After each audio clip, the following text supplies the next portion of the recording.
Students, आज का जो हमारा टॉपिक है उसके अंदर हमें डिस्कस करना है कि एटॉमिक नंबर क्या होता है और एटॉमिक मास क्या होता है। अगर आपको लेक्चर की समझ आ जाए तो वीडियो को सब्सक्राइब करना और लाइक करना मत भूलिएगा। तो देखिए, हम स्टार्ट करते हैं कि हम जनरल स्ट्रक्चर ले लेते हैं कि हमारे पास एटम कैसा होता है। तो एटम का एक न्यूक्लियस होता है जिसके अंदर प्रोटॉन्स होते हैं और साथ में हमारे पास क्या होते हैं, न्यूट्रॉन्स होते हैं। और जो शेल होता है उसके अंदर क्या होते हैं, इलेक्ट्रॉन्स होते हैं। हमें पता है कि इलेक्ट्रॉन के ऊपर नेगेटिव चार्ज है और प्रोटॉन के ऊपर कौन सा चार्ज है, पॉजिटिव चार्ज है। और देखिए, अब हम बताएंगे कि एटॉमिक नंबर क्या होता है। तो हम कहेंगे कि नंबर ऑफ प्रोटॉन्स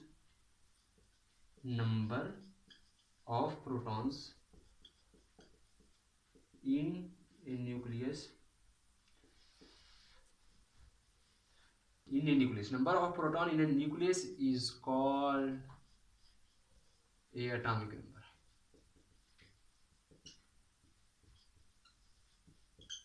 तो हमने क्या कहा कि number of proton in A nucleus is called a atomic number. देखिए, ये जो हमारे पास नंबर ऑफ प्रोटॉन्स होंगे, जितने टोटल नंबर ऑफ प्रोटॉन्स होंगे उनको हम क्या कहेंगे, हमारे पास ये एटॉमिक नंबर होगा। हर एलिमेंट का हमारे पास स्पेसिफिक क्या होता है, एटॉमिक नंबर होता है। जैसे हाइड्रोजन है, हाइड्रोजन के लिए हमारे पास एटॉमिक नंबर क्या है, 1 है, क्योंकि इसके जो न्यूक्लियस है उसके अंदर प्रोटॉन की तादाद क्या है, 1 है। हीलियम का जो एटॉमिक नंबर है उसके वो क्या है, 2 है। इसका क्या मतलब है कि हीलियम का जो न्यूक्लियस है उसके अंदर प्रोटॉन की तादाद कितनी है, 2 है। इसका जो हाइड्रोजन का न्यूक्लियस है उसके अंदर कितनी है, प्रोटॉन की तादाद 1 है।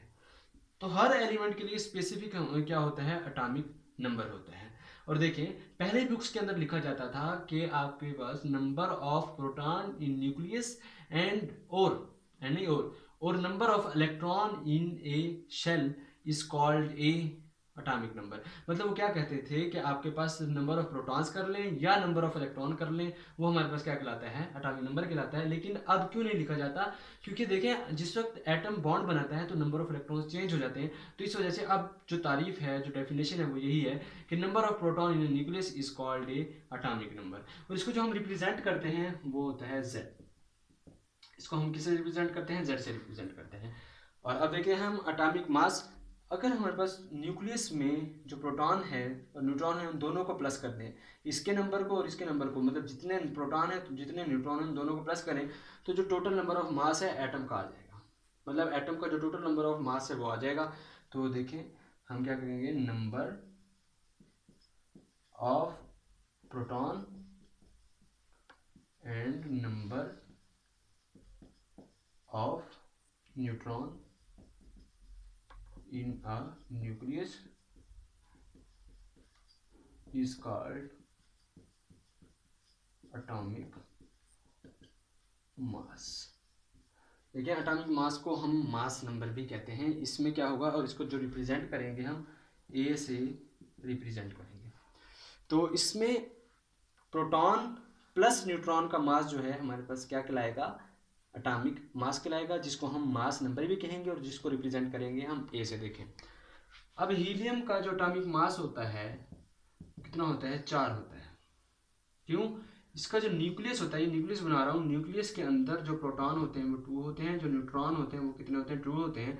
तो इन दोनों को प्लस करेंगे तो हमारे पास जो हीलियम का आएगा एटॉमिक नंबर, वो एटॉमिक मास वो कितना आ जाएगा, 4। अब देखिए, हीलियम के अंदर जो प्रोटॉन की तादाद है वो 2 है, तो वो उसका क्या है, एटॉमिक नंबर है। जब हमने 2 + 2 किया तो वो उसका क्या बन गया, एटॉमिक मास। तो हमें यहाँ से ये पता चला कि एक एटम का जो स्ट्रक्चर होता है उसके अंदर शेल्स होते हैं, शेल के अंदर इलेक्ट्रॉन होते हैं और न्यूक्लियस के अंदर क्या होते हैं, प्रोटॉन और न्यूट्रॉन होते हैं। तो हमने न्यूक्लियस से बाहर नहीं जाना अगर हमने एटॉमिक नंबर और एटॉमिक मास को डिफाइन करना है। तो हमने क्या कहा कि सिर्फ प्रोटॉन्स की जो तादाद है वो क्या कहलाएगी, एटॉमिक नंबर कहलाएगी। और अगर हम प्रोटॉन प्लस न्यूट्रॉन दोनों की तादाद की बात करेंगे तो हमारे पास क्या कहलाएगा, एटॉमिक मास कहलाएगा। एटॉमिक नंबर को हम जेड से जाहिर करेंगे और एटॉमिक मास को किससे जाहिर करेंगे, ए से जाहिर करेंगे। एक हाइड्रोजन की एग्जांपल दी, एक हीलियम की एग्जांपल दी। हम फर्स्ट कर लेते हैं कार्बन जो है, कार्बन के अंदर 6 इलेक्ट्रॉन होते हैं, 6 इलेक्ट्रॉन होते हैं। तो हम क्या कहते हैं, 6 प्रोटॉन है। तो इसका जो नंबर होता है, एटॉमिक नंबर, वो क्या होता है, 6 होता है। लेकिन इसके अंदर कितने प्रोटॉन होते हैं, प्रोटॉन और न्यूट्रॉन कितने, 6 न्यूट्रॉन होते हैं, 6 प्रोटॉन प्लस 6 न्यूट्रॉन। तो ये आपके पास बन जाएगा इसका 12 एटॉमिक मास। तो देखें, ये न्यूक्लियस है कार्बन का, इसमें प्रोटॉन भी 6 और आपके पास क्या होंगे, न्यूट्रॉन भी 6। तो एटॉमिक नंबर क्या होगा इसका 6 और इसका जो एटॉमिक मास होगा वो कितना होगा, 12 एटॉमिक मास होगा। आगे समझ। तो अब हम इसका रिलेशनशिप पढ़ लेते हैं। हम कहते हैं कि जो आपके पास एटॉमिक मास होता है, इधर देखिए, एटॉमिक मास जो होता है इन दोनों का प्लस होता है और इनको हम किससे जाहिर करते हैं, ए से जाहिर करते हैं। प्रोटॉन प्लस न्यूट्रॉन का जो प्लस होता है वो क्या कहलाता है, एटॉमिक मास होता है। इसको हम ए से रिप्रेजेंट करते हैं। और हमें पता है कि जो सिर्फ सिंपल नंबर ऑफ प्रोटॉन्स हैं वो क्या होते हैं, एटॉमिक नंबर होते हैं और उसको हम किससे जाहिर करते हैं, जेड से जाहिर करते हैं। तो हमारे पास जो रिलेशन बनेगा A is equal to N plus Z. इसका क्या मतलब है कि वो number of proton plus neutron जो है वो आपके पास क्या कहलाता है, एटॉमिक मास कहलाता है। इसको हम ऐसे भी लिख सकते हैं, A is equal to N plus P, और ये पी जो होता है एटॉमिक नंबर होता है उसको हमने जेड कर दिया। हम इसको चेंज भी कर सकते हैं, Z is equal to A minus N, या हम ये भी कर सकते हैं कि नंबर ऑफ न्यूट्रॉन निकालें तो N is equal to A minus Z. देखिए हम एक एग्जांपल कर लेते हैं कि z इज इक्वल टू, हमें दिया गया है कि z इज इक्वल टू 92 और a इज इक्वल टू 238। अब उनसे पूछा गया है कि न्यूट्रॉन्स की तादाद कितनी होगी, तो आपने क्या बताना है, n is equal to a minus Z. तो n is equal to a कितना है 238 माइनस z कितना है 92। तो आपके पास नंबर ऑफ न्यूट्रॉन्स आ जाएंगे जो कितने के बराबर होंगे, 146।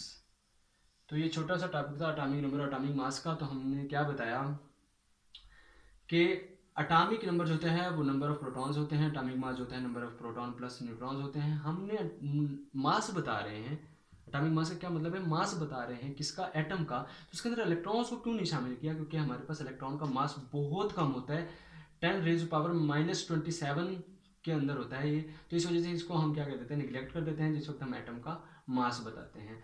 तो आज हमने दोनों को डिफाइन कर दिया। अगर आपको समझ आ गई है तो चैनल को सब्सक्राइब और लाइक लाजमी कर दीजिएगा।